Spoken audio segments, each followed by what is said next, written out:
നമസ്കാരം. ഞാൻ ഡോക്ടർ മനോജ് അയ്യപ്പൻ, എറണാകുളത്തിലെ സർജിക്കൽ ആസ്ട്രോളജിസ്റ്റായിട്ട് വർക്ക് ചെയ്യാണ്. ഞാനിന്ന് സംസാരിക്കാൻ പോകുന്നത് ഹയാറ്റസ് ഹെർണിയനെ കുറിച്ചാണ്. ഞാൻ മുന്നേ ഒരു വീഡിയോ ഹയാറ്റസ് ഹെർണിയനെ കുറിച്ച് ചെയ്തിരുന്നു. പക്ഷേ അതിൽ പല രോഗികൾക്കും പല സംശയങ്ങളുമായിട്ട് എല്ലാവരും സർജറി വേണോ എന്ന് പറഞ്ഞ് തിരിച്ച് എൻ്റെ ക്ലിനിക്കിൽ വന്ന് എന്നോട് വളരെയധികം സംശയങ്ങൾ ചോദിക്കുകയാണ്. അപ്പോൾ നമുക്ക് ഈ ഹയാറ്റസ് ഹെർണിയ എന്താണ്, അതിൻ്റെ പല വിഭാഗങ്ങൾ എന്താണ്, അതിലേക്ക് പോകാം. സോ ഹയാറ്റസ് ഹെർണിയ, നമുക്ക് ആദ്യം തന്നെ ഹയാറ്റസ് ഹെർണിയ എന്താണെന്ന് നോക്കാം. അന്നനാളവും ആമാശയവും കൂടിച്ചേരുന്നതിന്റെ തൊട്ട് മേലെ ഒരു മസിലുണ്ട്. ആ മസിലിലെ തുള വഴി, അത് ഡയഫ്രം എന്ന് പേര്, ആ മസിലിലെ തുള വഴിയാണ് അന്നനാളം വയറിന്റെ ഉള്ളിലേക്ക് ഇറങ്ങുന്നത്. ആ ഒരു ജംഗ്ഷൻ, അന്നനാളവും ആമാശയം തമ്മിലുള്ള ജംഗ്ഷനിലെ ബുദ്ധിമുട്ടുകളെയാണ് പാരാ ഈസോഫാജിയൽ ഹെർണിയ എന്ന വിഭാഗത്തിൽ പെടുത്തിയിരിക്കുന്നത്. പാരാ ഈസോഫാജിയൽ ഹെർണിയ, അതായത് ഈസോഫാഗസ് എന്ന് പറഞ്ഞ അന്നനാളം, അതിന്റെ സൈഡിൽ വരുന്ന ഹെർണിയകൾ, അതിനെയാണ് ഈ പാരാ ഈസോഫാജിയൽ ഹെർണിയ എന്ന് പറയുന്നത്. അതിലെ ആദ്യത്തെ വെറൈറ്റിയാണ് ഹയാറ്റസ് ഹെർണിയ.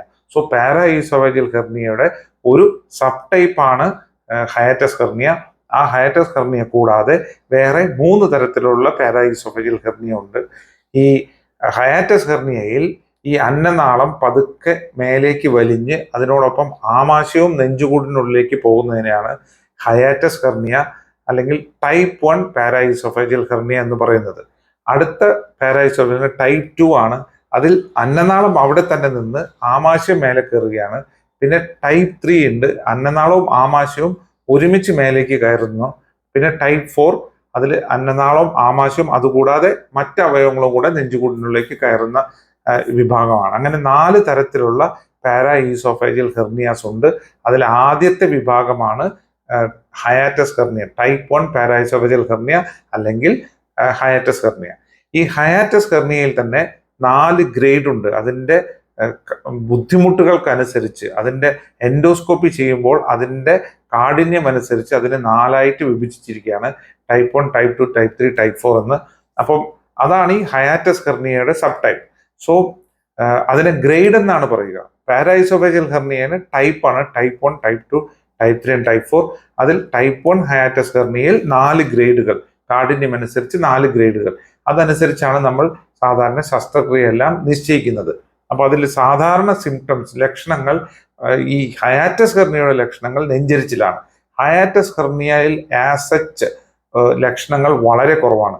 അത് നെഞ്ചരിച്ചിലോടുകൂടെ GERD, ഗ്യാസ്ട്രോഇസോഫേജിയൽ റിഫ്ലക്സ് ഡിസീസ് എന്ന് പറയുന്ന ആമാശയത്തിലിരിക്കുന്ന ആസിഡ് അന്നനാളത്തിലേക്ക് കയറുന്ന അസുഖത്തിനോട് ചേർന്നാണ് ഹയാറ്റസ് ഹെർണിയ വരുന്നത്. സോ ഹയാറ്റസ് ഹെർണിയ കണ്ട് ഒരു എൻഡോസ്കോപ്പി ചെയ്ത് ഹയാറ്റസ് ഹെർണിയ ഉണ്ടെങ്കിൽ ഉടനെ ഓപ്പറേഷൻ ചെയ്യേണ്ടതില്ല. അത് ഈ ഗ്യാസ്ട്രോഇസോഫേജിയൽ റിഫ്ലക്സ്, ഈ അന്നനാളത്തിലേക്ക് എത്രത്തോളം ആസിഡ് കയറുന്നുണ്ട് അതിന്റെ കാഠിന്യം അനുസരിച്ചാണ് ശസ്ത്രക്രിയ നമ്മൾ നിശ്ചയിക്കുന്നത്.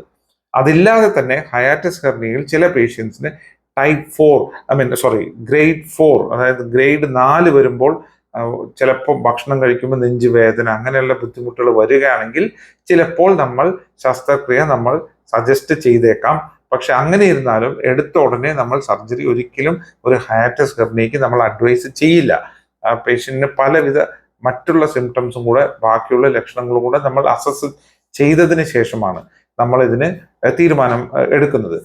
ഗ്യാസ്ട്രോഎസോഫേജിയൽ റിഫ്ലക്സ്, അതായത് അന്നനാളത്തിലേക്ക് ആസിഡ് കയറുന്ന അസുഖമുണ്ടെങ്കിൽ നമ്മൾ 24 hour pH മാനോമെട്രി, അതായത് 24 മണിക്കൂർ നേരം ഈ ആമാശയത്തിലെ അന്നനാളത്തിലേക്ക് ആസിഡ് എത്ര കയറുന്നുണ്ടെന്ന് ഒരു സ്കോറിംഗ് സിസ്റ്റം ഉണ്ട്, ഡിമീസ്റ്റർ സ്കോറിംഗ് സിസ്റ്റം.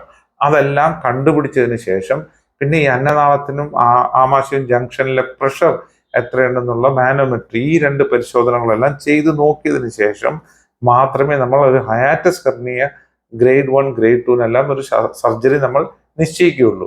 പിന്നെ ഈ ഹയാറ്റസ് ഹെർണിയ ഗ്രേഡ് 3, ഗ്രേഡ് 4 അവർക്ക് ബുദ്ധിമുട്ടുകൾ വളരെയധികം കൂടുതൽ ഉണ്ടെങ്കിലും നമ്മൾ ഈ പരിശോധനകളെല്ലാം ചെയ്ത് പരമാവധി സർജറി നമ്മൾ ഇല്ലാതെയാണ് ഹയാറ്റസ് ഹെർണിയനെ നമ്മൾ ചികിത്സിക്കുക.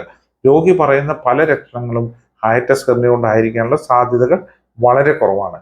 ഇതെല്ലാം ഇല്ലാമേ ചിലപ്പോൾ ഹയാറ്റസ് ഹെർണിയയോട് അനുബന്ധിച്ച് എറ്റിപ്പിക്കൽ സിംറ്റംസ് എന്ന ഒരു വെറൈറ്റി ഉണ്ട്. എറ്റിപ്പിക്കൽ സിംറ്റംസ് എന്ന് പറഞ്ഞാൽ എൻഡോസ്കോപ്പി ചെയ്ത് നോക്കിക്കഴിഞ്ഞാൽ അന്നനാളത്തിലേക്ക് കാര്യമായിട്ടുള്ള ആസിഡ് വന്ന് പൊള്ളിയതായിട്ട് നമ്മൾ കാണില്ല.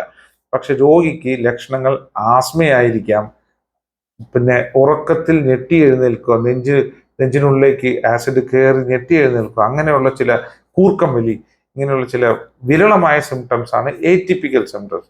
അങ്ങനെയുള്ള രോഗികൾക്ക് നമ്മൾ ശസ്ത്രക്രിയ നമ്മൾ അഡ്വൈസ് ചെയ്യാറുണ്ട്. ഇപ്പൊ ഈ അടുത്ത് കൂടെ ഒരു വളരെ ചെറുപ്പമുള്ള ഒരു 18-19 വയസ്സായ കുട്ടിക്ക് ഈ ഏറ്റിപ്പിക്കൽ സിംറ്റംസ്, ആസ്മ, ചെറുപ്പം മുതലേ ഉള്ള ആസ്മ, അത് എന്താണെന്ന് കണ്ടുപിടിക്കാൻ പറ്റാതെ അവസാനം അത് GERD, ആസിഡ് മേലെ കയറുന്ന ഹയാറ്റസ് ഹെർണിയ പ്രശ്നമായിട്ട് നമ്മൾ ഓപ്പറേറ്റ് ചെയ്തിട്ടുണ്ട്. അതെല്ലാം വിരളമായിട്ടാണ് നമുക്ക് വേണ്ടി വരാറ്. പിന്നെ ഈ ഹയാറ്റസ് ഹെർണിയയുടെ വലിപ്പം അനുസരിച്ചാണ് അതിന്റെ ശസ്ത്രക്രിയ നമ്മൾ നിശ്ചയിക്കുന്നത്. മുന്നേ പറഞ്ഞു, ചിലപ്പോൾ ഈ ഹയാറ്റസ് ഹെർണിയ തിരിച്ചു വരാതിരിക്കാൻ ആ ഒരു ദ്വാരത്തിലേക്ക് മെഷ് വെച്ച് നെറ്റ് വെച്ച് തുന്നി പിടിപ്പിച്ചിട്ടുള്ള ശസ്ത്രക്രിയ ചെയ്യേണ്ടി വന്നേക്കാം. സോ എന്നിരുന്നാലും ഒരു ആസച്ച് ഒരു ഹയാറ്റസ് ഹെർണിയയ്ക്ക് നമ്മൾ ചെയ്യുന്നത് നിസൻസ് ഫണ്ടോപ്ലിക്കേഷൻ എന്ന് പറയുന്ന വളരെ നിസ്സാരമായ, വളരെ സമാധാനപൂർവമായ ഒരു ഓപ്പറേഷനാണ്. അതിന് കോംപ്ലിക്കേഷൻ റേറ്റ്സ് വളരെ കുറവുള്ള ഒരു ഓപ്പറേഷനാണ്.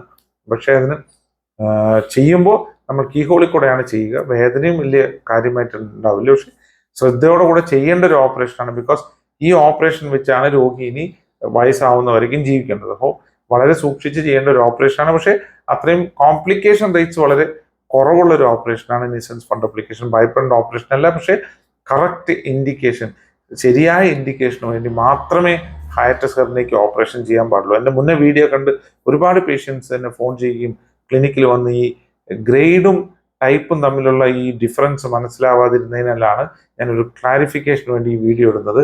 സോ ഹയാറ്റസ് ഹെർണിയ ഒരു ഭയപ്പെടേണ്ട അസുഖമല്ല, അത് ആവശ്യമുണ്ടെങ്കിൽ മാത്രം ശസ്ത്രക്രിയ ചെയ്യേണ്ട ഒരു അസുഖമാണ്. നന്ദി, നമസ്കാരം.